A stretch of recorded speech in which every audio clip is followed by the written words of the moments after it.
Good evening, beta. So I'm just going to discuss the doubts, right? Doubts of function, textual exercises, the doubts you have shared. So textual exercise 1 का question number 8 देखो, है ना? Textual exercise 1 functions, question 8। इसमें बोला कि एक function है f which is defined from x to itself, x to x, where x is a set consists of element 1, 2, 3 and 4. Then we have to identify that which of the following is function. Now if you look at the a part, right, the function described in part A is this.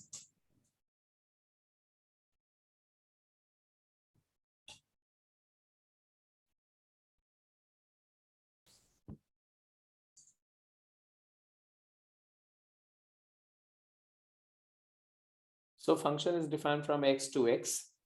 Set x contain 4 element 1, 2, 3 and 4.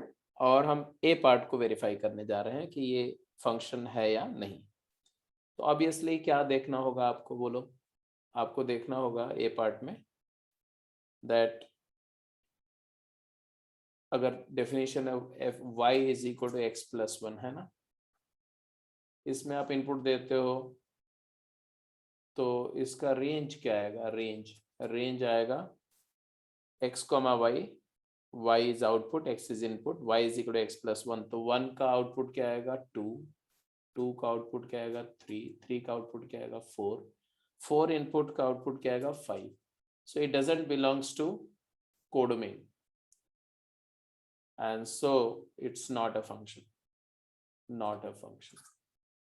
Similarly, if you go for b is y is equal to 4 minus x, rather y is greater than 4 minus x, y is greater than 4 minus x, x plus y greater than 4, and therefore if I put x as 1, what will be f1? तो अब बोलोगे it is equal to y which is greater than 3, so that is equal to 4. What will be f2? f2 will be x equal to 2, so y is greater than 2, so there are two numbers which are greater than 2, so it will be 3 as well as 4, so it is one many, and one many होने की वजह से not a function. And usually आप देखो inequalities function नहीं होती, because y greater than something मतलब एक कर्व के ऊपर का पोर्शन, तो जितने पॉइंट्स ऊपर होंगे सारे सेटिस्फाई करेंगे तो वन मेनी रिलेशन हो जाएगा। तो यूजुअली इनइक्वालिटीज को लेके स्केप्टिकल रहा करो, फंक्शन नहीं होगा। ठीक है, इसके बाद नेक्स्ट पे चलते हैं। अगली क्या है आपकी एक्सरसाइज सी वाला पार्ट को देखो। y लेस देन x, तो y इक्वल टू एक्स के नीचे वाला पोर्शन अगर देखो तो वो फंक्शन होगा कि नहीं होगा, खुद चेक करो फटाफट जल्दी से। तो आप अपने आप इसको फिगर आउट कर सकते हो कि ये भी फंक्शन नहीं होगा।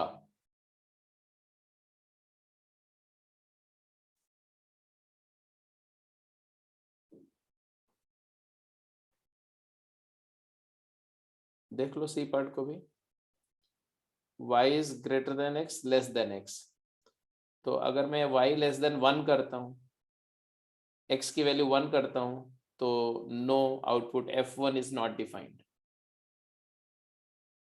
x की वैल्यू 2 करता हूँ तो ठीक है, x की वैल्यू 3 करता हूँ तो दो आउटपुट आ जाएंगे, तो वन मेनी मतलब ये कुछ इनपुट का आउटपुट भी नहीं मिलेगा और कुछ एक इनपुट से मल्टीपल आउटपुट मिलेंगे, तो not a function. And d part, x plus y equal to 5, ये रिलेशन को अगर टेस्ट करो तो ये तो फंक्शन दिख रहा है। क्यों? क्योंकि आप बोलते हो y is equal to 5 minus x, तो ये एक 1 फंक्शन है क्योंकि एक डिक्रीजिंग फंक्शन है। और f1 क्या होगा? 4, F2 क्या होगा 3, F3 क्या होगा 2 और F4 क्या होगा 1। तो इसका रेंज जो आएगा वो इक्वल टू कोडोमेन आएगा, तो it is clearly a function. तो only D is function and rest all are non functional relations. तो ये D तुम्हारा सही आंसर आ गया। ये 8th क्वेश्चन था। इसके बाद आते हैं, अगला आपका जो डाउट है वो है question number 9, not 9 in fact, ये देखो 9th क्वेश्चन। मुझे नहीं पता कि आपका डाउट है कि नहीं है। 9th क्वेश्चन आई थिंक हम लोग कहीं पर डिस्कस कर चुके हैं, शायद हो सकता है कि क्लास में ही डिस्कस कर लिया हो। 9th एंड 10th में कोई डाउट होना नहीं चाहिए। 11th भी मुझे लग रहा है कि डिस्कस हुआ है क्लास में, ठीक है। फिर भी अगर कोई डाउट होगा तो उसको देख लेंगे। 11th के बाद 12th से स्टार्ट करते हैं, क्योंकि आपने जो डाउट पूछा है टेक्सचुअल एक्सरसाइज 1 में श्रेया ने पूछा 12th एंड 13th, तो पॉसिबली 11th तक डिस्कस हो गया था। 12th एंड 13th की बात करते हैं। ये देखो आपके सामने क्वेश्चन है, question number 12 and 13। 12th question क्या है, look at the question number 12, है ना। A hemisphere constructed on one of the flat face of the cylinder of radius r and height equal to twice its radius। तो एक तो उन्होंने बोला कि एक सिलेंडर है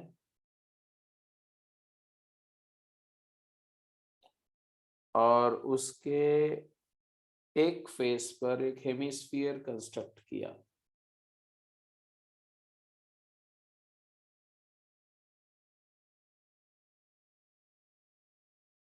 ऐसा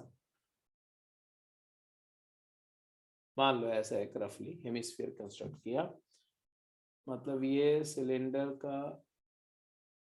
अपर फेस है और ये सिलेंडर का डाउनवर्ड फेस है, फ्लैट फेस है ना। और ये हेमिस्फीयर कंस्ट्रक्ट किया, जिसके बारे में बोला कि one of the flat face cylinder of radius r, cylinder का रेडियस आर है and height equal to twice its radius. A hemisphere constructed on one of the flat faces of a cylinder of radius r and height equal to twice the radius। मतलब क्या हुआ, इस बात को पहले अच्छे से समझो। तो इसका मतलब ये हुआ कि सिलेंडर का जो रेडियस है r है, मतलब ये r है, और इसकी हाइट जो है वो रेडियस की डबल है, ये h है मान लो हाइट।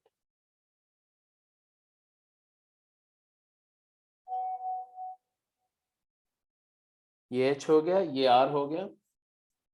h और r में रिलेशन है तो h equal to twice of r। अब यहाँ एग्जैक्टली स्केल पर नहीं है, इसलिए आपको वो रिलेशन वैसा है, सच ज्योमेट्रिकली नहीं अपीयर हो रहा होगा, बट एनीवे जो है वो है। और ऑब्वियसली जो हेमिस्फीयर का रेडियस होगा वो भी r ही होगा। अब बोला गया the volume of this object as a function of r can be expressed as। तो ऑब्वियसली इस ऑब्जेक्ट का वॉल्यूम v क्या होगा, v होगा volume of the cylinder plus volume of the hemisphere. What is the volume of cylinder, base area of the base is pi r square into height is h plus what is the volume of the hemisphere।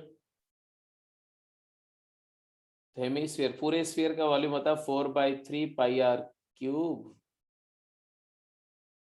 और इसका आधा हो गया तो 2/3 pi r cube. Now look at h as 2r here, तो आ गया pi into 2r cube plus 2/3 pi r cube। So if you take 2 pi r cube common, so it is equal to 1 plus 1/3। So actually it is 2 pi r cube into 4/3, that is 8 pi r cube by 3। 8 pi r cube by 3 is the answer।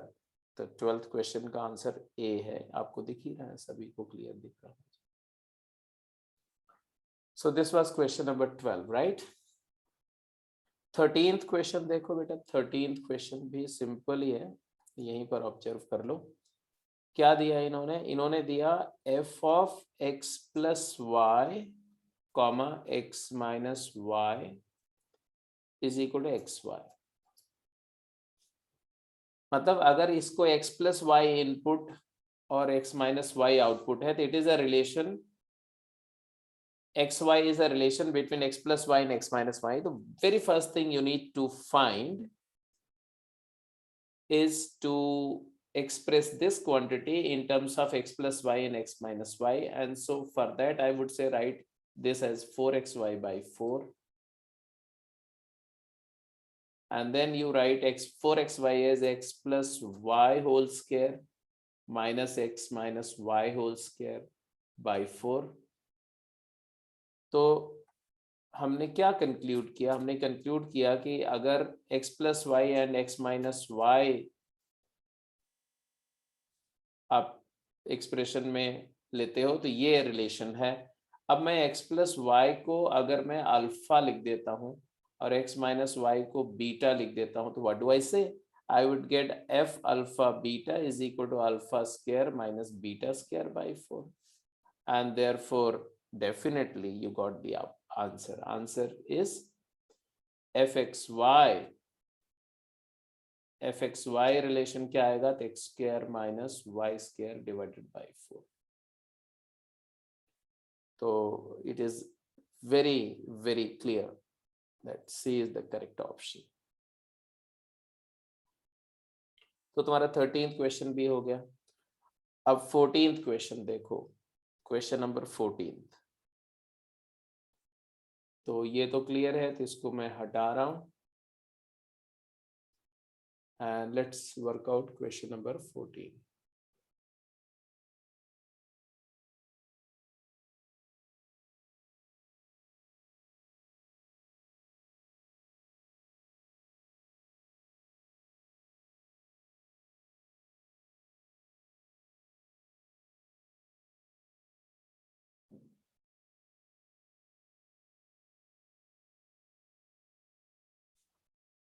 Fourteenth question में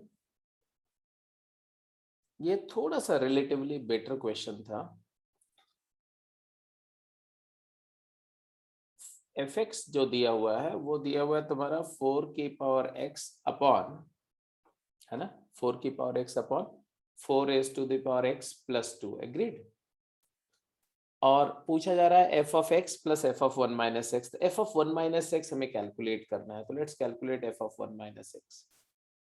f of 1 minus x आएगा 4 की power 1 minus x over 4 की power 1 minus x plus 2। And if you multiply and divide, if you multiply and divide by 4 की power x, तो it is equal to 4 divided by 4 plus 2 times 4 की power x। अगर हमने 4 की power x से multiply कर दिया, दोनों न्यूमरेटर डिवाइड, मल्टीप्लाई बाय 4 की power x two numerator and denominator both, तो ये 4 आ गया, ये 4 आ गया, ट्वाइस आ गया। अब देखो इसमें अगर 2 कॉमन लेके कैंसिल आउट करते हो ना, तो ये आता है तुम्हारा 2 डिवाइडेड बाय 2 प्लस 4 की पावर x। ये सेकेंड इक्वेशन है, ये फर्स्ट इक्वेशन था। Now adding 1 and 2, adding 1 and 2, you'll get f of x plus f of 1 minus x is equal to what? It is 4 की पावर x plus 2 over 2 4 की power x plus 2, so it is 1। तो ये problem तो खत्म हो गई, option b is correct, इसमें कोई डाउट नहीं आपको, option b is correct. But इसी में सब्जेक्टिव प्रॉब्लम होगी ना, तो ये ज्यादा अच्छी होती, ये तो ऑब्जेक्टिव था तो it is easier to evaluate. Subjective problem कुछ ऐसे बनती है कि अगर ये दिया हुआ रहे बस इतना, और फिर आपसे बोले कि evaluate f of 1 upon 1000 plus f of 2 upon 1000 and so on, f of 1999 upon 2000 ले लो, 2000 ये वैल्यू को इवेलुएट करो, nothing else is given. So in order to evaluate this value, you will see that there are how many terms? 1999 terms. There are 1999 terms. And it is also clear that these terms are, if you pair the equidistant, right? 1 by 2000 plus 1999 by 2000 is 1. इन दोनों का सम 1 है. And equidistant arguments जो है, equidistant जो term है, उनके जो inputs का सम 1 है. और आपको पता है कि अगर एक x है, मतलब इसको अगर आप x मानते हो, ये इनपुट को x मानते हो, तो ये इनपुट 1 माइनस x है. तो ऐसे fx और f1 माइनस x के कितने पेयर बनेंगे? तो as we have proved that fx plus f1 minus x is equal to 1. So we can break this series into pairs f of x plus f of 1 minus x sigma x varies 1 to x by 1000 ऐसा भी.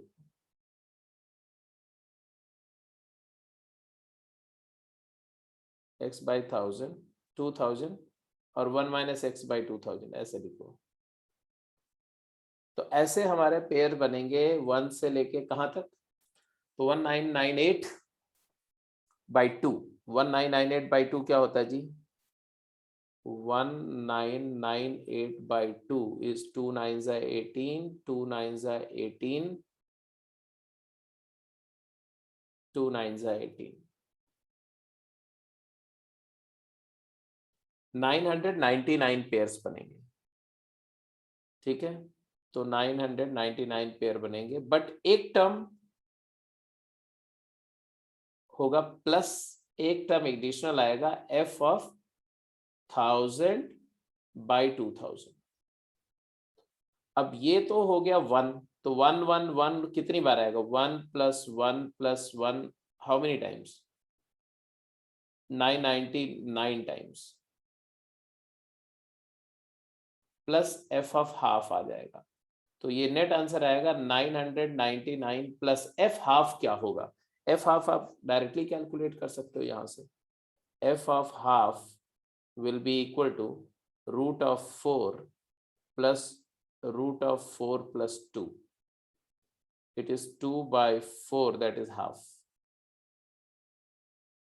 तो half इसमें add कर देना, तो you get the answer. This is the answer basically. तो अगर ये सब्जेक्टिव फॉर्मेट में होता तो ज्यादा टफ होता है, बिकॉज उस केस में आपको नहीं पता, आपको ऑब्जर्व करके f of 1 minus x पहले निकालना पड़ता, तब आप जस्ट करते. There it was a challenging problem, here it was a simple one, because directly आपसे पूछ दिया कि कैलकुलेट करना है. एनीवे, तो this was about question number 12 and 13. Textual exercise में और कोई डाउट है नहीं वर्थ डिस्कस करना. आगे चलते हैं टेक्सचुअल एक्सरसाइज 2 पर.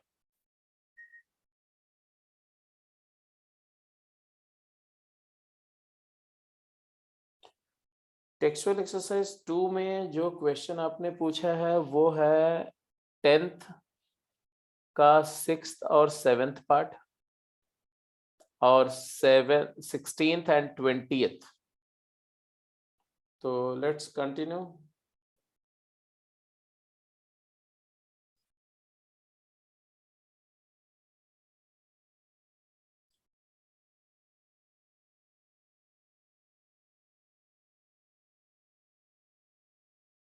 देखो भाई, क्वेश्चन नंबर 10 कहाँ है? ये 10 है. 10th क्वेश्चन का आपने बोला 6th एंड 7th पार्ट, ये सामने आपके. तो क्वेश्चन नंबर 10 का 6th पार्ट अगर आप देखो,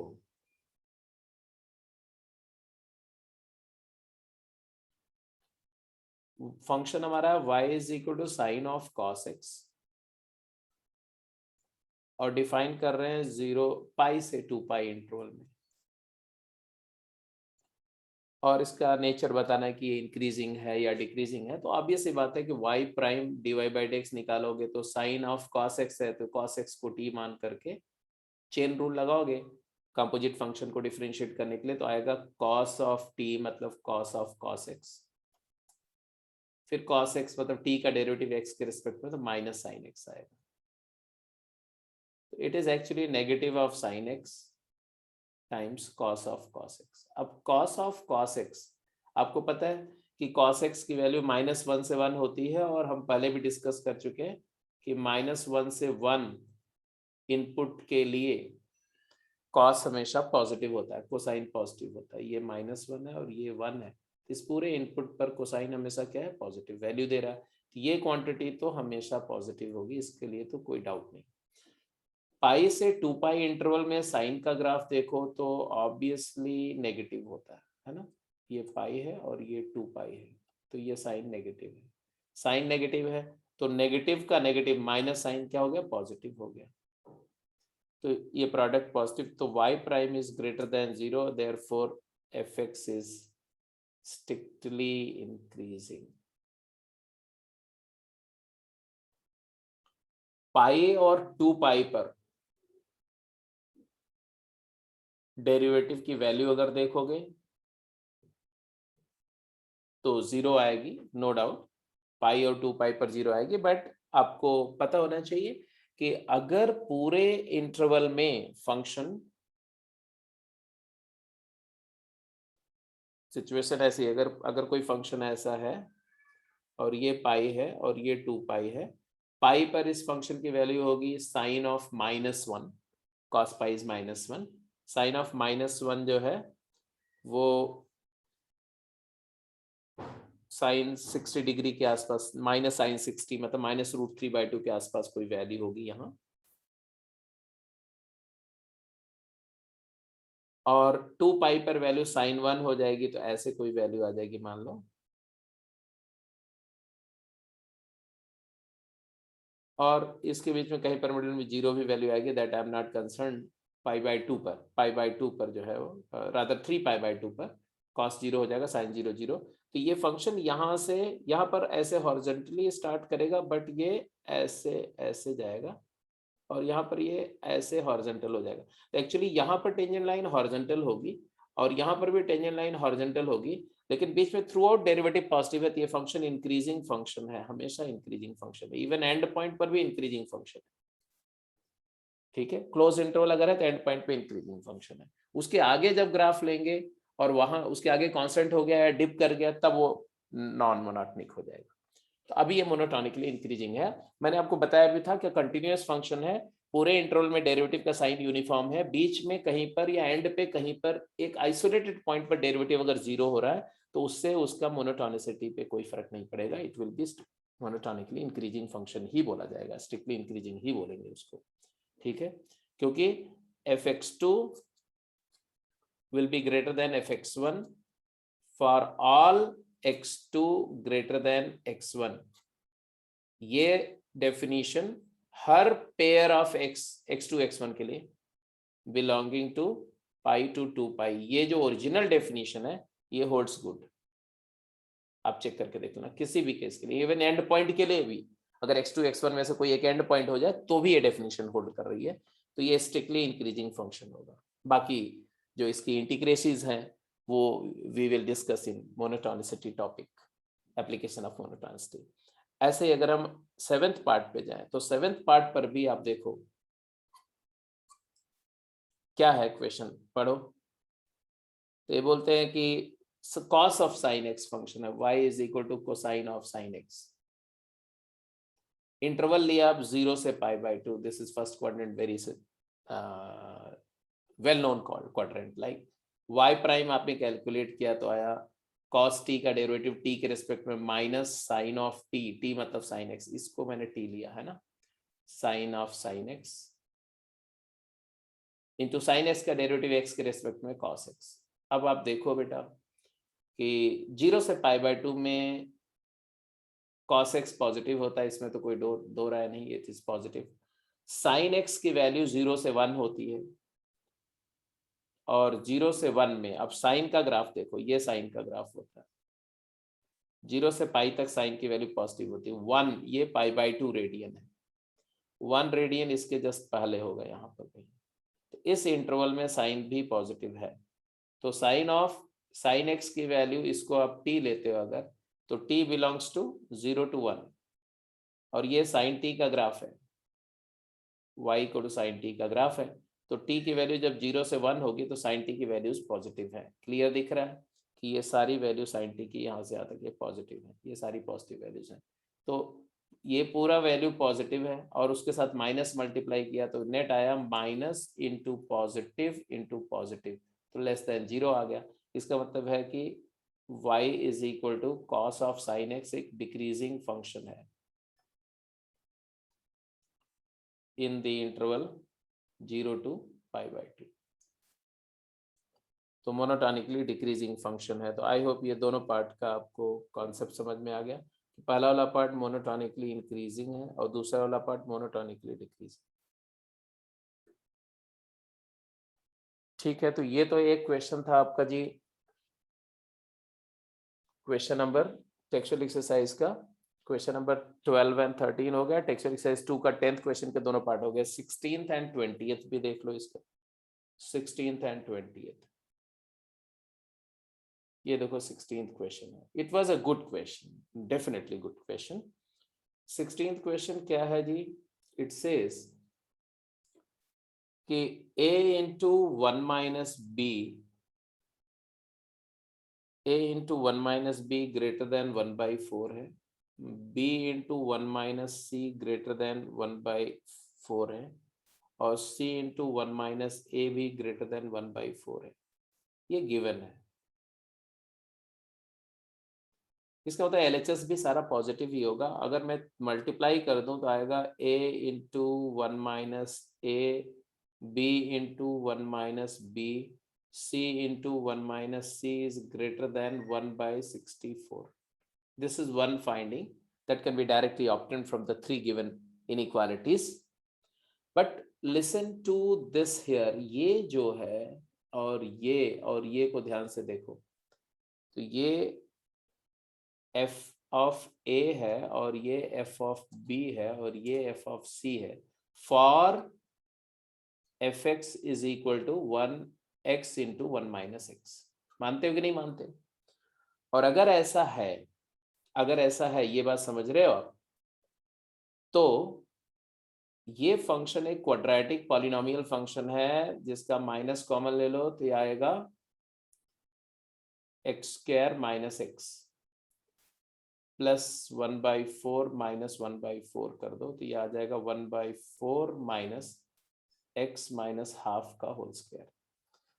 अब यहाँ पर एक चीज ऑब्जर्वेबल है कि fx is less than equal to 1/4। fx की वैल्यू मैक्सिमम 1/4 हो सकती है, 1/4 से लेस है by its virtue, by its definition, and therefore f of a shall be less than f of a is what? F of a is nothing but a into 1 minus a, है ना? And this has to be less than equal to 1/4 by this rule, and f ये हर x के लिए true है, for all x belongs to real। तो f of b भी क्या है? b into 1 minus b, ये भी less than equal to 1/4 है। और f of c क्या है? c into 1 minus c, ये भी less than equal to 1/4 है। and therefore यहाँ से हमारे पास आता है क्या कि f of a into f of ना fa into fb into sc, fa into fb into fc is less than equal to 1/64। यहाँ पर आया था fa into fb into fc is greater than 1/64। तो these two things can't hold simultaneously। This is something which is given and this is something which has to be true, and therefore the given inequality is never possible, never possible। तो this was question number 16th। इसका next जो आपका doubt है वो है question number 20 of textual exercise 2। Let's go to question number 20th question. ये अब इसमें आपका डाउट क्या है और क्यों है, मुझे थोड़ा सा प्रॉब्लम है, ऐसे डाउट होना नहीं चाहिए। F x is what, 2x plus 1 upon x into 2x square plus 3x plus 1. And if you write it like this, it is 2x plus 1 upon x into 2x plus 1 into x plus 1. 2x square plus 2x plus x plus, that's it. So it's easily factorized, right? बोल रहे हैं s क्या है? It is collection of x where fx is positive. Then s contains, तो पहले तो इस inequality का सोल्यूशन निकालते हैं। तो इस इनइक्वालिटी का सोल्यूशन का मतलब होता है ग्रेटर देन 0 का सोल्यूशन का मतलब होता है 2x plus 1 का whole square into x plus 1 is greater than 0। And therefore wavy curve method apply करोगे तो आपको एक रूट है -1, एक रूट है -12, एक रूट है 0। Leading coefficient is positive, half -12 is repeated root, twice repeated root. So यहाँ आएगा नेगेटिव, यहाँ रहेगा नेगेटिव, यहाँ रहेगा पॉजिटिव। इवन रेपिटेशन जिस रूट का है उसके अक्रॉस साइन चेंज नहीं होगा। तो हमें ग्रेटर देन 0 चाहिए, तो हमारे पास आया x belongs to -infinity to -1 open union 0 to infinity. This is the answer basically. And they say that S contains, ये S सेट आ गया, इसी सेट को हम S सेट बोल रहे हैं as per the question. S contains, तो इसमें क्या क्या है?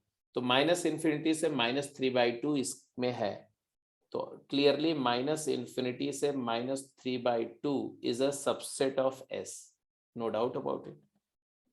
-3/2 से -1/4 भी इसका सबसेट है? नो, ये नहीं है, it is not a subset of S, क्योंकि -1 तक तो है, -1 से -1/4 मिसिंग है इसमें। -1/4 से हाफ डेफिनेटली नहीं है, नहीं है। हाफ से 3 इसमें है, तो 1/2 से interval 3 is a subset of S, वो इधर आएगा ना, इस वाले इंटरवल में आ जाएगा। तो actually the correct option will be D and A. A and D is the correct option. Question number 20 का A part and D part. तो सिंपल सा था क्वेश्चन, आंसर भी एक बार चेक कर लो। 20th का A and D. So this way your textual exercise 1 and 2 is over. Now let's move to third exercise. Textual exercise 3 में जो आपके डाउट्स थे वो थे क्वेश्चन नंबर 5 and 12। तो ये है, एक सेकेंड बेटा, तुम्हारा क्वेश्चन नंबर 5 में डाउट क्या है? ये तो 5th क्वेश्चन है, ये क्वेश्चन तो क्लास में ही किया हुआ है, इसको क्यों पूछ रहे हो आप लोग, समझ में नहीं आ रहा है। 5th क्वेश्चन क्या था तुम्हारा? T3 का 81 मतलब 3 की पावर 4, और जो पावर में लॉग वाला टर्म है उसको रेसिप्रोकल प्रॉपर्टी से log 5/3 लिख सकते हो, प्लस 27 को लिख सकते हो 3 क्यूब, और उसकी पावर में log 36/9 को 6 स्क्वायर का 2 बाहर, 9 को 3 स्क्वायर, 2/2 कैंसिल, log 6/3 लिख सकते हैं, and plus 3 raised to the power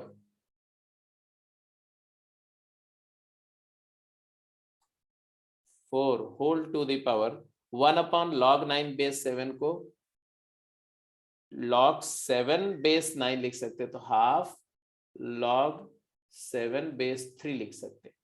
तो बेसिकली ये वाला आ गया तुम्हारा 3 की power log 5/3 whole to the power 4, ये हो गया 3 की power log 6 base 3 whole cube, और ये हो गया हाफ और 4 2 हो गया 3 की पावर log 7 बेस 3 का स्क्वायर। अब देख लो तो ये हो गया 5 की पावर 4, ये हो गया 6 क्यूब, और ये हो गया 7 square. 5 4 625, 25 into 25, 6 cube is 216 and 7 square is 49. So you will see this, and 2 is 625 plus 16 9 25 265, 890 is the answer finally. 890 मतलब D option is definitely correct. Question number 5 का D सही है। अब इसके बाद में आपने 12th क्वेश्चन की बात करी। 12th क्वेश्चन देखो, ये सामने ही है 12th क्वेश्चन।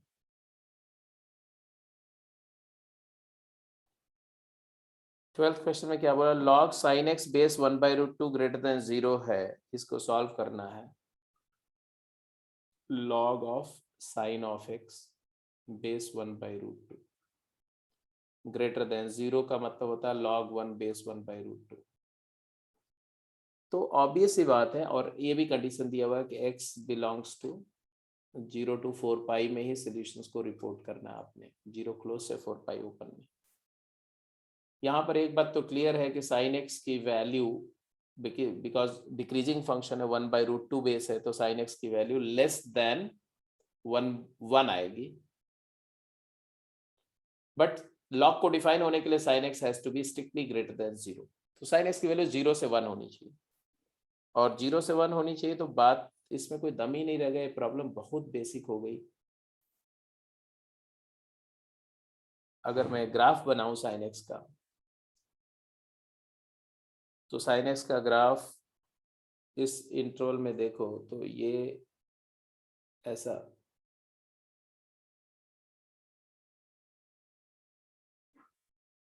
ये 0 पाई 2 पाई 3 पाई एंड 4 पाई। हमें sin x की वैल्यू 0 से 1 चाहिए, तो ऑब्वियसली हमारा सोल्यूशन सेट ये तो होगा नहीं, 0 नहीं होगा, पाई नहीं होगा, और पाई/2 नहीं होगा, बीच का सारा होगा। इधर कुछ नहीं होगा, यहाँ पर भी 0 नहीं होगा, 3 पाई नहीं होगा, और बीच का 5 पाई/2 नहीं होगा, बीच का सारा होगा, बाकी सारा कुछ। तो sin x की वैल्यू 0 भी नहीं हो सकती और 1 भी नहीं हो सकती, समझ रहे हो ना। तो बेसिकली हमारा जो सोल्यूशन सेट आया वो क्या आया, सोल्यूशन सेट हमारा आया ये 0 ओपन से पाई/2 ओपन, देन पाई/2 ओपन से pi open, then 2 pi open से 5 पाई/2 ओपन, 5 पाई/2 ओपन से 3 pi open. Your final answer is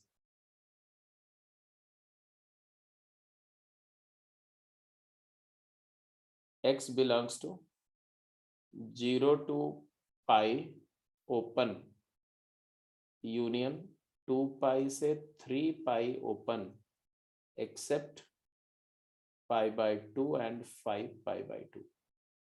ये पूरा सोल्यूशन सेट आ गया। बट एक्चुअली हमें सोल्यूशन सेट से भी नहीं मतलब है, they are asking number of values of x which are integer multiple of पाई/4।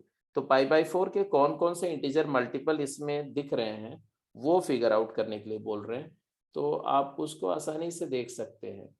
इधर देखो, पाई/4 एक तो यहाँ आएगा पाई/4, एक पाई माइनस पाई/4 में थर्ड मल्टीपल 3 पाई/4 भी आएगा, और एक 2 पाई प्लस पाई/4 में 9 पाई/4 होगा, और एक 3 पाई माइनस पाई/4 में 11 पाई/4 होगा। तो ये 4 आएंगे, 4, तो 4 is the sorry number of values of x which are integer multiple of पाई/4 इज डी आंसर आएगा 12th का। पाई/4 first multiple of pi/4, third multiple of pi/4, and then 9th multiple of pi/4, and then 11th multiple of pi/4। तो 4 answer आएगा, 4। तो don't miss interpret here, यहाँ नहीं, ये तो अगला दूसरा क्वेश्चन था। तो we will have here D is the correct answer. 6 नहीं होगा, 12 नहीं होगा, 3 नहीं होगा, तो D is the correct answer.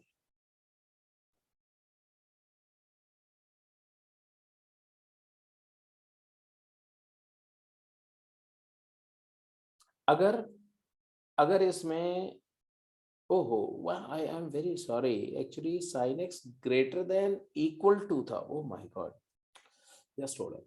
यहाँ ग्रेटर देन इक्वल टू था ना, तो यहाँ पर इक्वालिटी हो जाएगी. तो ओके, तो उस केस में एक ये केस भी होगा और एक ये केस भी होगा, है ना. π/2 मतलब 2π/4 भी होगा, और 5π/2 मतलब 10π/4 भी होगा. I am very sorry. So there are 6. ये जो हमने डिलीट किया था ना, ये नहीं होगा, ये हटा दो. तो actually total number of integer multiple of π/4 क्या क्या होंगे भाई? Will be 6. 6 का मतलब डी आंसर नहीं होगा, ए आंसर होगा. ए, तो 12th का ए पार्ट सही है. So this way question number 12 is gone. अब आ जाते हैं जी टेक्सचुअल एक्सरसाइज 2 हो गई, 1 हो गई, 3 हो गया.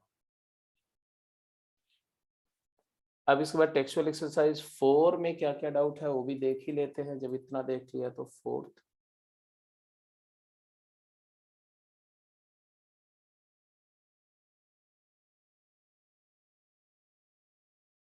एक ये भी देख लो. टेक्सचुअल एक्सरसाइज 3 में ये क्वेश्चन था जो आपने देखा था कि आपको शेयर किया गया होगा, तो उसमें आपको नहीं मिला था ना, ये डायग्राम था.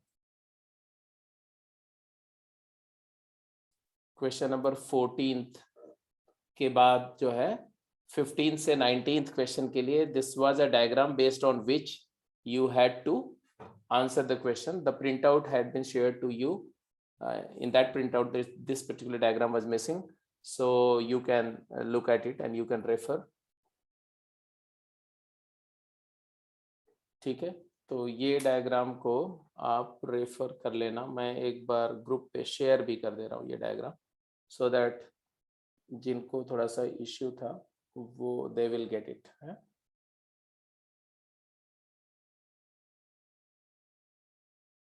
तो आपने डाउट, पता नहीं आपने इस क्वेश्चन को कैसे किया, तो इसको आप फिर दोबारा ट्राई कर लेंगे.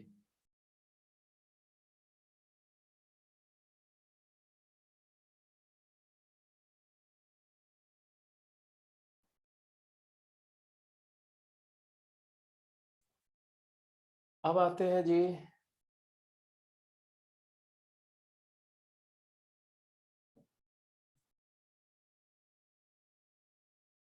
हाँ, तो एक तो ये हो गया तुम्हारा, ये डायग्राम तुम्हारा अगर हो गया तो ये कौन सी एक्सरसाइज थी?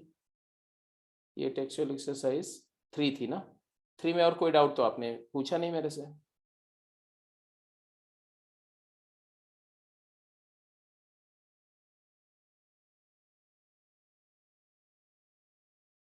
So you jump to textual exercise 4. Textual exercise 4 में you had many queries. First question onward ही आपकी क्वेरीज हैं, है ना. तो टेक्सचुअल एक्सरसाइज 4 का देखते जाते हैं. फर्स्ट क्वेश्चन का 4th and 5th part. First question यही है, इसका 4th and 5th पार्ट आपको देखना है, राइट. तो देखो भाई, एक तो 4th पार्ट है ये.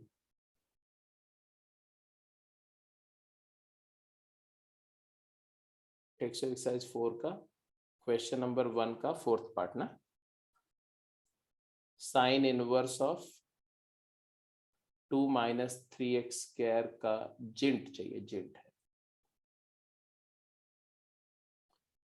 ऑब्वियस सी बात है, देखो कि sine inverse of anything to be defined, इसका डोमेन अगर चाहिए तो इंटीजर पार्ट ऑफ 2 - XXX² की वैल्यू -1 से 1 होनी चाहिए.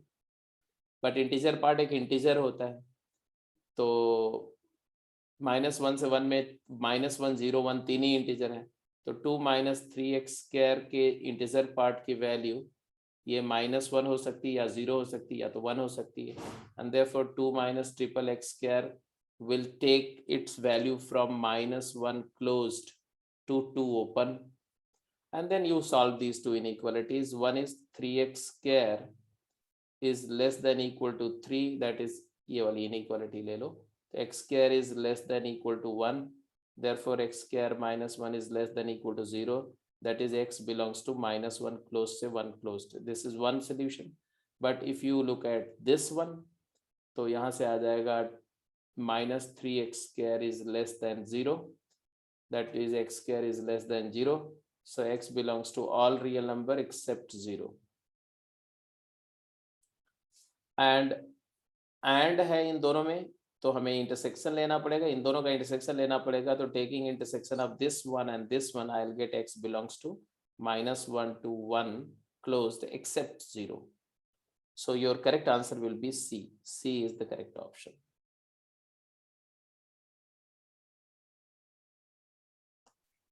अब इसके बाद अगला आपका डाउट था फिफ्थ पार्ट, इसका फिफ्थ पार्ट देखो, इसका fifth part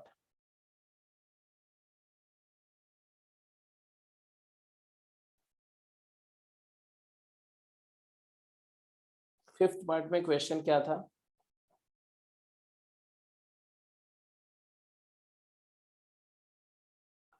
fx is equal to log of 1 upon gint of cos x minus gint of sin x. ये है आपका, और इसको डिफाइन होने की बात हो रही है, राइट? तो ऑब्वियस ही बात है कि लॉग के लिए ये क्वांटिटी पॉजिटिव होनी चाहिए। दो रेस्ट्रिक्शंस हैं, एक तो है कि cos x का जिंट माइनस sin x का जिंट जो वो पॉजिटिव होना चाहिए, जीरो भी नहीं होना चाहिए, it has to be positive, it has to be positive. As long as it is positive, log is defined and the job is done, right? अब बात आती है कि cos x के जिंट की वैल्यू क्या क्या हो सकती है। तो जिंट cos x की वैल्यू या तो -1 होगी, और या तो 0 होगी, या तो 1 होगी। और जिंट sin x की वैल्यू भी क्या हो सकती है? -1 हो सकती है, 0 हो सकती है, 1 हो सकती है। हमें सब्ट्रैक्ट करके पॉजिटिव आना चाहिए, तो -1 अगर ले लेता हूं मैं, जिंट cos x -1, तो इसके कॉरेस्पॉन्डिंग अगर जिंट sin x -1 हो गया तो भी अनडिफाइंड हो जाएगा। अगर जिंट sin x 0 हो गया तो भी नेगेटिव अनडिफाइंड नहीं पॉसिबल है। अगर जिंट sin x 1 हो गया तो -1 माइनस -1, तो -2 नेगेटिव हो जाएगा। इसका मतलब है कि if gint of cos x equal to -1, then no solution. -1 minus -1 तो +1, 0 भी नहीं चाहिए हमें। -1 -0 नेगेटिव है, -1 नेगेटिव है। अब दूसरा केस पे आते हैं। अगर जिंट cos x 0 है इस केस के कॉरस्पॉन्डिंग, तो इस केस के कॉरस्पॉन्डिंग जिंट sin x -1 होगा, तो 0 -1 +1, तो जिंट sin x 1 होना चाहिए।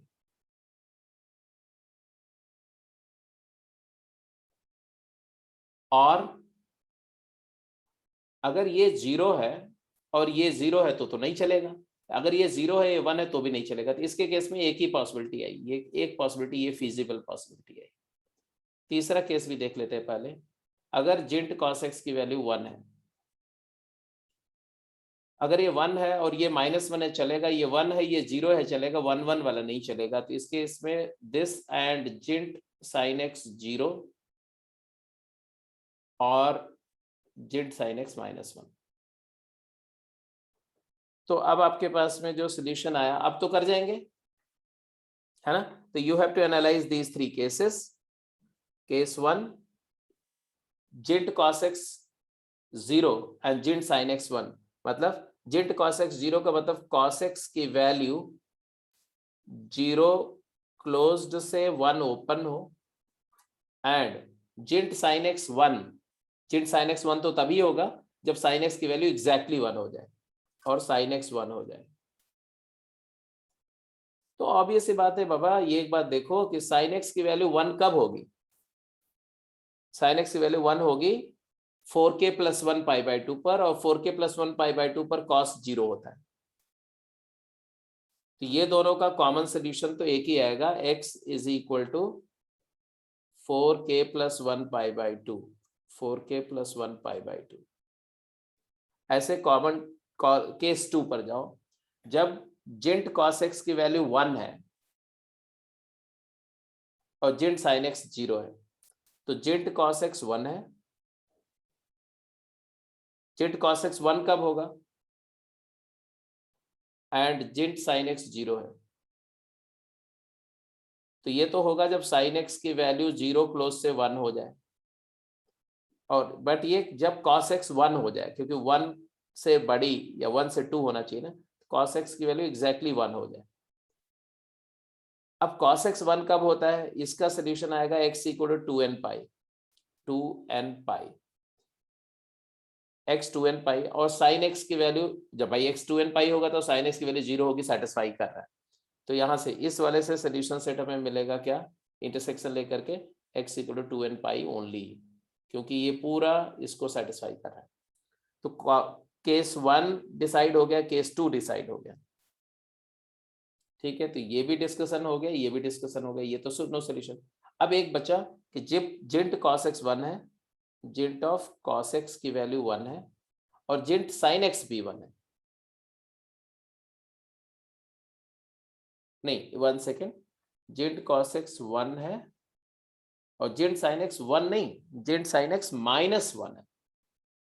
-1 होना चाहिए, यहाँ पर 1 नहीं होना चाहिए, -1 होना चाहिए। तो जिंट sin x -1 है। तो इसके लिए जिंट cos x 1 है, तो cos x तो 2n π होगा, cos x 1 होना चाहिए, और कुछ पॉसिबिलिटी नहीं, cos x 1 है। और sin x माइनस, जिंट sin x -1 है, तो sin x की वैल्यू